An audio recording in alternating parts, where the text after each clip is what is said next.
Well, hi cappers. I'm feeling a little tiny bit more upbeat today. Purely and simply because in the last 24 hours we've had no fish losses, and a couple of fish that were looking like they were going to keel over are actually looking a lot better. So whether it's one of these things that their immune system has started to fight back and overcome it, and they're just going to be carriers, I don't know. But I did want to put a little perspective on all of this, because I've been panicking out my brains for the last couple of days, as you can probably tell. And I may have put the fear of God into some people about KHV. Now, bear in mind that this is not a confirmed case of KHV. DEFRA aren't interested, and CFAS are not interested in doing a confirmation. They've told me it's a private pond, they don't do that. If I was a fishery, it would be a different kettle of fish.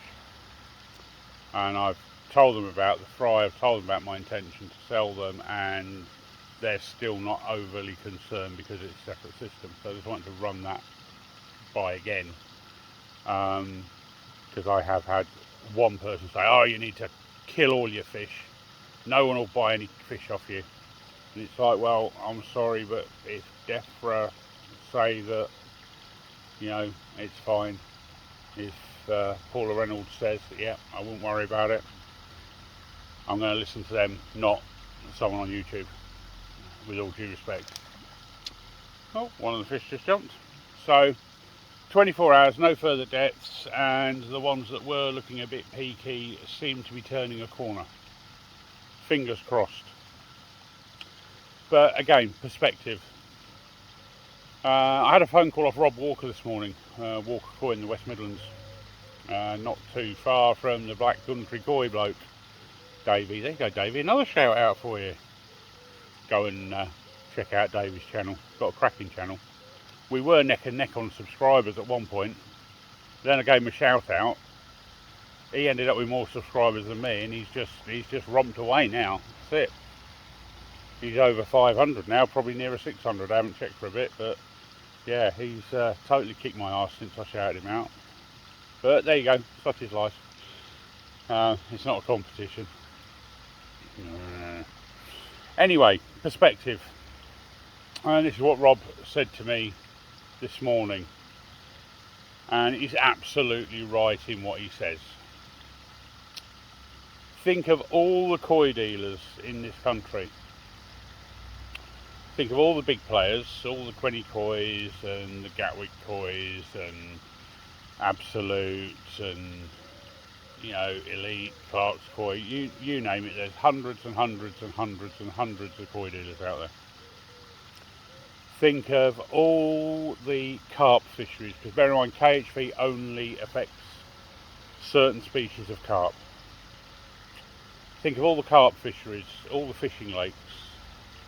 All of these places have to be registered with CFAS, you know, local authority, all that sort of thing. And there must be thousands and thousands of them. I know around here I can name you 1, 2, 3, 4, 5 people who said koi, sell koi. I can name you at least 20 fishing lakes on the caravan parks and that sort of thing. And that's just sort of within 10 miles of here. So over the entire country there must be thousands and thousands. On average, through CFAS, there are roughly 13 cases of confirmed KHV in this country every year. Out of the thousands and hundreds and thousands of fish that come through this country, think of the hundreds of thousands of fish that are imported from Japan. You know, Koi Wholesale themselves must import tens of thousands of fish.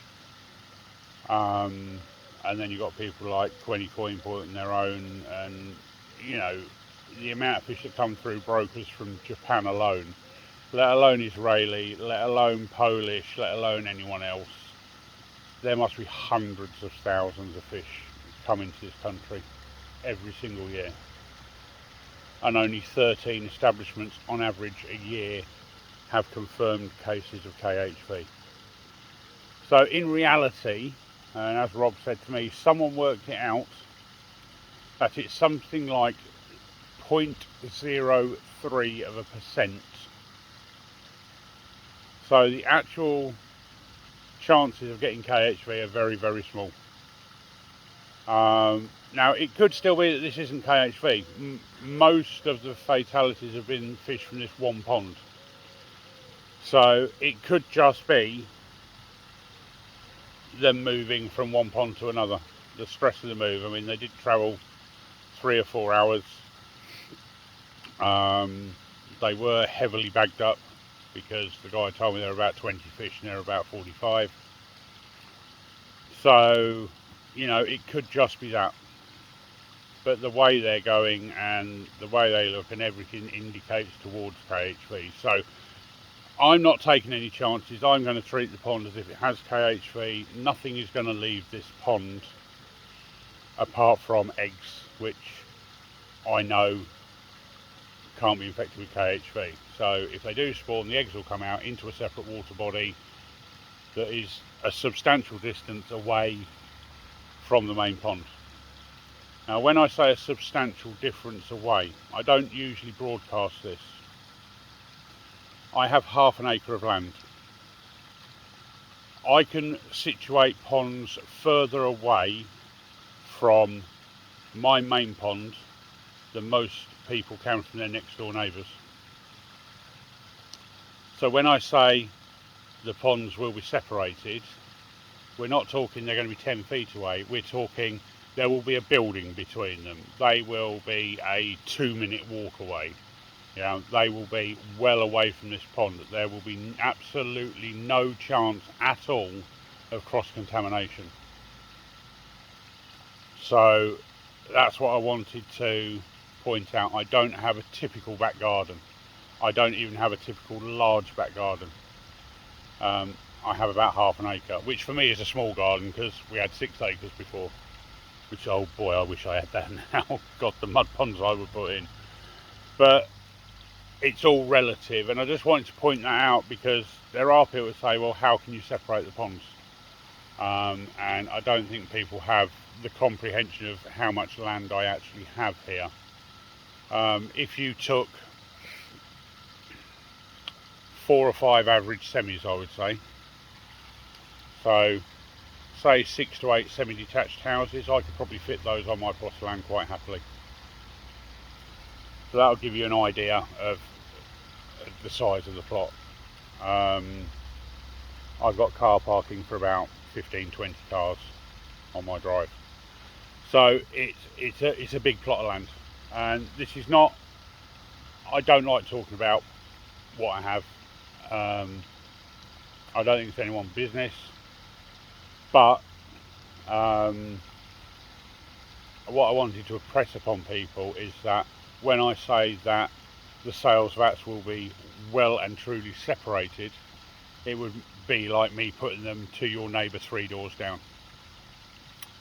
So there's a bit of positive, no more fish deaths, a bit of perspective on how many cases of KHV there are in this country a year, and C, a little explanation on when I say the ponds will be well away and separated, how I'm able to do that. So I hope that's just put a little bit of perspective, a little bit of clarity and a little bit more information. But guys, please don't panic. KHV is rare.